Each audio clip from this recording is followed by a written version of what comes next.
أعوذ بالله من الشيطان الرجيم بسم الله الرحمن الرحيم لا جناح عليكم إن طلقتم النساء ما لم تمسوهن أو تفرضوا لهن فريدة ومتعوهن على الموسع قدره وعلى المقتر قدره متاعا بالمعروف حقا على المحسنين وإن طلقتموهن من قبل أن تمسوهن وقد فرضتم لهن فريدة فنصف ما فرضتم إلا أن يعفون أو يعفو الذي بيده عقدة النكاح وأن تعفوا أقرب للتقوى ولا تنسبوا الفضل بينكم إن الله بما تعملون بصير حافظوا على الصلوات والصلاة الوسطى وقوموا لله قانتين فإن خفتم فرجالا أو ركبانا فإذا أمنتم فاذكروا الله كما علمكم ما لم تكونوا تعلمون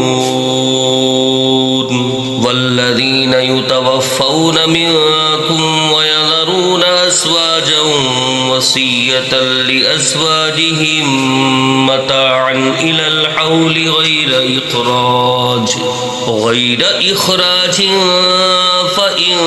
خرجن فلا جناح عليكم فيما فعلن في أنفسهن من معروف والله عزيز حكيم وللمطلقات متاع بالمعروف حقا على المتقين كذلك يبين الله لكم آياته لعلكم تعقلون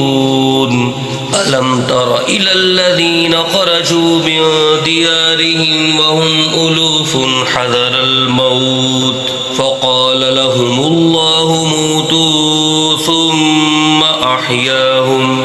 إن الله لذو فضل على الناس ولكن أكثر الناس لا يشكرون وقاتلوا في سبيل الله واعلموا أن الله سميع عليم ماذا الذي يقرض الله قرضا حسنا فيضاعفه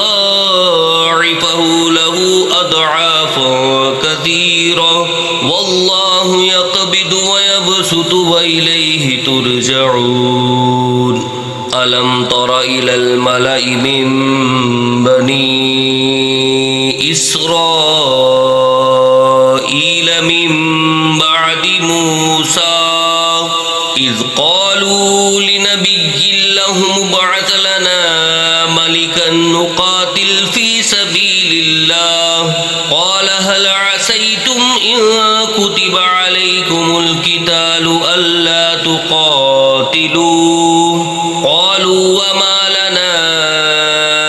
ألا نقاتل في سبيل الله وقد أخرجنا من ديارنا وأبنائنا قالوا وما لنا ألا نقاتل في سبيل الله وقد أخرجنا من ديارنا وأبنائنا فلما كتب عليهم القتال تولوا إلا قليلا منهم والله عليم بالظالمين وقال لهم نبيهم إن الله قد بعث لكم طالوت ملكا قالوا أنا يكون له الملك علينا ونحن أحق بالملك منه ولم يؤت سعة من المال قال إن الله اصطفاه عليكم وزاده بسطة في العلم والجسم والله يؤتي ملكه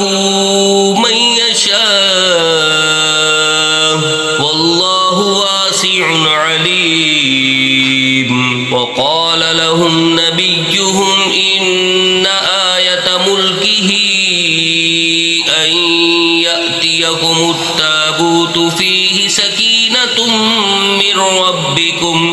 من ربكم وبقية مما ترك آل موسى وآل هارون تحمله الملائكة إن في ذلك لآية لكم إن كنتم مؤمنين فلما فصل طالوت بالجنود قال إن الله مبتليكم بنهر فمن شرب منه فليس مني ومن لم يطعمه فإنه مني إلا من اغترف غرفة بيده فشربوا منه إلا قليلا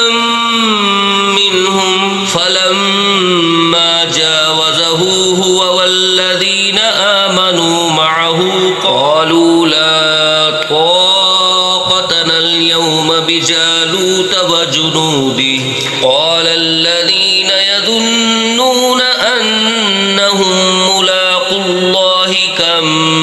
من فئة قليلة غلبت فئة كثيرة بإذن الله والله مع الصابرين ولما برزوا لجالوت وجنوده قالوا ربنا أفرغ علينا صبرا وثبت أقدامنا وانصرنا على القوم الكافرين فهزموهم بإذن الله وقتل داود جالوت وآتاه الله الملك والحكمة وعلمه مما يشاء ولولا دفع الله الناس بعضهم ببعض لفسدت الأرض ولكن الله ذو فضل على العالمين تلك آيات الله نتلوها عليك بالحق وإنك لمن المرسلين